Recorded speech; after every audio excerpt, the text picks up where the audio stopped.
katawan for a living. So did you change your perspective? Parang dancer, yung mga star dancer, yung mga ganyan. Actually, yung perspective ko dyan is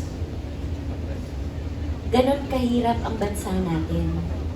Uabot ka talaga sa ganong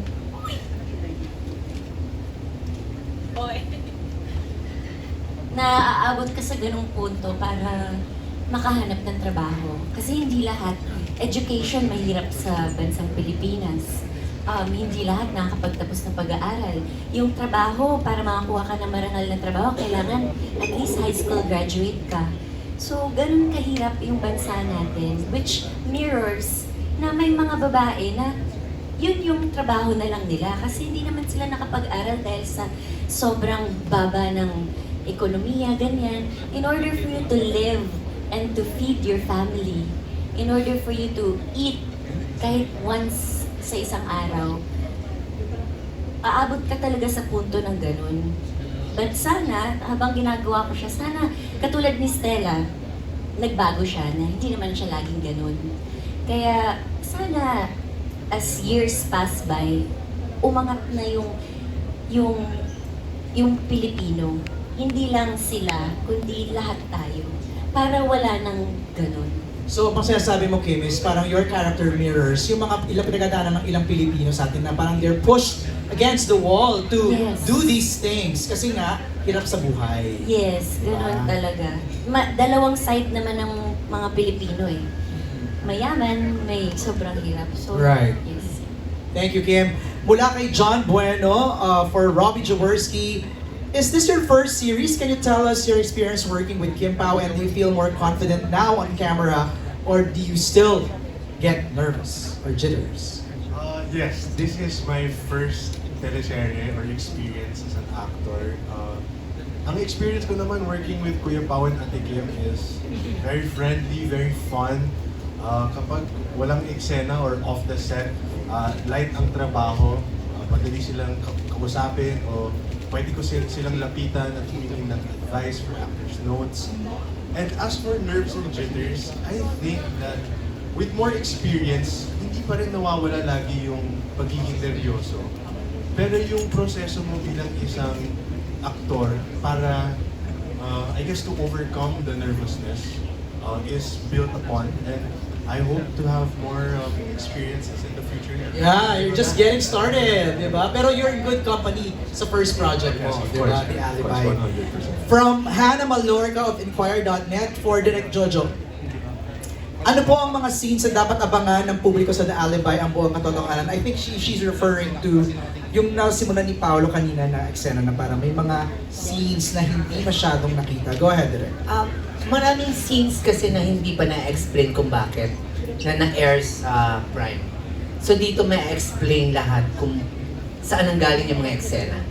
Plus mga big scenes na, well, syempre mga ibang eksena na hindi pa na sobrang tight kasi na edited material ng Prime. So dito, for almost ilang weeks na shoot, makikita dito at ma-explain lahat. Saka nasabi ni Pao, may mga na-shoot daw kayo na hindi napalabas sa... Hindi pa napalabas, yes. Oo, so dito mapapanood. Tsaka yung explanation kung bakit nagawa yun. Alright. From Kate Nuesca of Pulp Magazine for Paulo. In this show, Paulo's character lives in a world where no one can be trusted. How did you prepare for that feeling of being a hunter, looking for the truth, while also being hunted, someone who is in danger? And that. I think one thing during the time we were shooting The Alibi, a lot of things were happening in the Philippines as well. And parang we were hungry for the truth, di ba? Parang we were out for blood. We were out for answers, parang ganun. So I think parang that was one of my inspirations, and aside from that, it's just parang innate curiosity. Parang when you're curious about well, I'm a very curious person. Kapag may hindi ako alam, nire-research ko lahat dahil gusto ko kompletong detalye. Or kung nagbabasa ka ng libro, may madaanan kang isang salitang hindi mo alam. Hindi ko pwedeng ituloy dahil hindi ko alam yung ibig sabihin ng salitang yan. And it's the same thing I think that I applied in this role when you're constantly searching for answers, not just about yourself, but for everything around you. Parang hindi ka mapakali dahil hindi mo alam yung katotohanan. And I think it's the same thing with other journalists. No, ang ganda na sinabi mo kasi kanina, kinakwento ni Kim how yung role niya mirrors the Daily Filipino. Di ba? The lives of some of our Daily Filipinos. Ikaw din ganon. I mean, you mirror what should be the attitude of a Filipino to search for truth. Di ba? Agree? Okay. For Kim this time.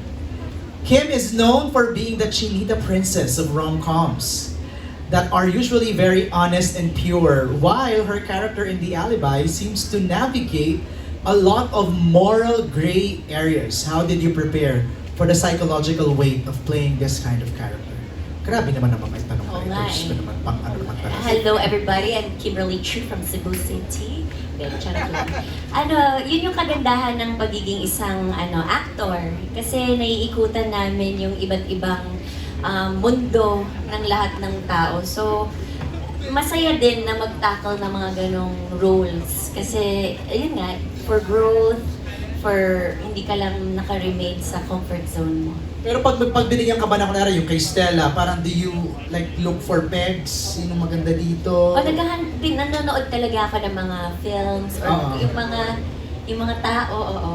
May immersion ba sila direct minsan? Minsan yung Merong, pag alam naman yung character, siya na yung search for that certain character. Pero may time ba na parang let's look for a case study, parang magkwento lang, gusto ko lang marinig yung kwento, parang may ganun ba kayo? Meron naman pag minsan. Alright. Okay, this is our last question. This is just part 1 of our Q&A. So, from Trisha Matias of Metro.style, for Sophia, what's your favorite memory to look back on from filming? Actually, gawin na natin sa lahat. What's your favorite memory while filming? In Cebu? Tama? Is it 100% in Cebu? Hindi naman. Majority lang. 80%. Okay. So, what's your favorite memory? Isa-isa natin. Kimi, yung inapakan ka sa mukha? Yes, Okay. yun siguro. And the rest of the, maybe on the choreography side as well, working with Ate Kim personally with her. And I've known her for a long time now, for a year maybe in Showtime, but now mas naging close siguro kami. And also seeing everyone here who are actresses and actors, kasi first time ko talaga, so hello, parang ganun ako, ano bang gagawin dito? So for the lang ako, observe, tapos I try to mirror what they do, or like I learn from them, and I ask questions as well, but mostly it's working with them closely, so yeah. Wow, English. Oh. Yeah, bring that with you So, diba, yeah. for your next project. Yes, sana Yeah. nga, yes. Oh. PJ, ikaw naman. Favorite memory? Ano ba? Marami the bonding itself. Kasi parang minsan nga pag-isip ko, excited na ako, mag-taping na kami. Chikahan na kami ni Kim. Nagtatrabaho ba kayong dalawa? O? Actually, parang hindi. More on Oo, chika. chika. Or chika lang? Marami na kami na chismis, na Shopee. Ayan. Ikaw lang sa Kaya ako lang pala yung Shopee. Shopee. Yun ang kinakasaya ko pag day off eh. SNR ako. Nag-plug ka pa, PJ, ha? Okay. Nag-grocery ako. Nice. Pero masaya naman kasi doon din ako nag-birthday. Sinurprise nila ako. Akala ko kasi papagalitan ako. Sabi ko, parang okay naman yung eksena. Wala akong ginawa. Parang tinatalakan ako ng direct Jojo. Is a prank. Bakit? Is a prank pala. Pala may Happy birthday. Happy birthday, PJ. That's a good memory. Yes. Diba? Angelina, ikaw, aside from sa first taping day mo na Well, as my first series, I think yung entire experience has been very memorable. Maybe my favorite taping day or taping days, my favorite moments would be when we filmed sa Temple of Leia. I feel like I really loved that location and the scene and the part of the story as well. Just filming everything there. Damn. Thanks, Angelina. Robbie, favorite memory? Siguro dalawa yung favorite memories ko, or two memories or experiences na I know I will never forget. Yung isa siguro, I'm sure naalala niyo naman lahat kung andun kayo noong lucky na yun. Pero lumindol habang nagtitaping Oh, kami. yes! Yeah, so it was a little scary. But it was cool that we were all together, I guess. And thankfully lahat kami we were safe. Right. No one in the cast or sa prod team. Wala naman din sa amin na sa matalo. Right. And then, I guess the second thing would be, as binanggit nga ni Angelina, it's our first experience. Core memory to eh, But, di ba? I guess what I will never forget and take home is how there's a true and major passion for storytelling that not just Dreamscapes or Star Magic has, but each and every member of prod, cameramen, APs, assistant directors, to the cast. I think that that congregation of people coming together for one goal, I saw a lot of beauty in it. I'll never forget that for sure. That's a good memory, di ba? Tao, ikaw naman, your favorite memory filming